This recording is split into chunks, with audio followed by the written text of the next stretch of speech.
ఈ లెంట్ సీజన్ని మనం ఎలాగ అర్థం చేసుకుంటున్నాం? Lent is a season to return to God. Lent is a season to repent. Hebrew and Greek words చూస్తే టెషువా అంటే టు రిటర్న్ టు గాడ్, మెటానోయియా అంటే to repent.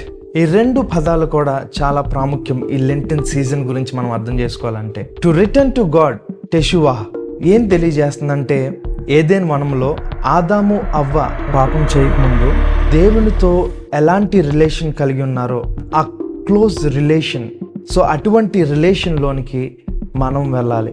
So that is what it meant by return to God. Lent season is a time to return to God, to be in relation with God. అయితే ఎలా మనము return అవ్వగలం? It's only possible through metanoia, to repent. ఈ repentance ద్వారా మనము ఒక new బీయింగ్గా మారుతాం. క్రొత్తదనం మన జీవితంలో ఉంటుంది. ఆ న్యూనెస్లోకి వెళ్తేనే మనం మరలా దేవునితో రీకన్సైల్ అవ్వగలం. దేవునితో రిలేషన్ అనేది ఏర్పడుతుంది. జీసస్ క్రైస్ట్ అంటారు కదా, తిరిగి జన్మించాలి అనేది.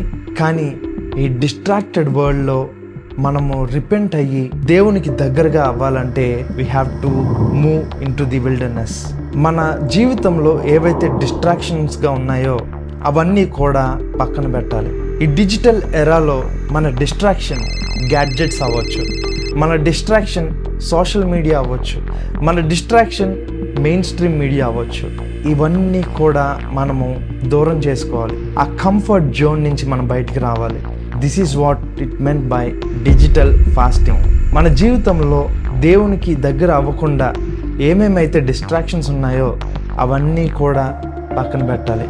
అవన్నీ కూడా మినిమైజ్ చేయాలి. మనం ఎలాగైతే ఫుడ్ని మానేస్తున్నామో, మనం ఎలా అయితే ఫుడ్ క్వాంటిటీని తగ్గించుకుంటామో ఈ సీజన్లో, అలానే మనము ఈ డిజిటల్ యూసేజ్ని కూడా మానేయాలి, లేకపోతే తగ్గించుకోవాలి. So this is what it meant by digital fasting. మనం చేయాల్సింది ఏంటంటే కేవలం ఫుడ్ మానేయడమే కాదు, కేవలం ప్రేయర్ చేయడమే కాదు, కేవలం ఆర్మ్స్ గివింగ్ చారిటీ చేయడమే కాదు, కానీ మన లైఫ్లో ఏవైతే డిస్ట్రాక్షన్స్గా ఉన్నాయో, దేవునికి దగ్గర అవ్వకుండా ఏమైతే ఆపుతున్నాయో అవన్నీ కూడా మనం దూరం చేసుకోవాలి. So firstly you have to identify what's really distracting you.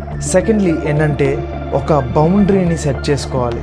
ఈ బౌండరీ ఏంటంటే మనము ఎంత టైం స్క్రిప్చర్తో స్పెండ్ చేయాలి, ఎంత టైం గ్యాడ్జెట్స్తో స్పెండ్ చేయాలి, లేకపోతే కంప్లీట్గా గ్యాడ్జెట్స్ మానేసి ఓన్లీ స్పిరిచువల్ కాంటెంట్, స్పిరిచువల్ గ్రోత్కి ఏం ఉపయోగపడతాయో ఆ పనులు మాత్రమే చేయాలి. సో ఈ కైండ్ ఆఫ్ బౌండరీస్ అనేది సెట్ చేసుకోవాలి. అండ్ అన్నిటికన్నా ముఖ్యమైనది, begin everything with prayer. Let us choose to unplug from digital distractions so we can plug in more fully to God. The journey won't be easy, but I promise you it will be worth it. See you in the next video. Take care.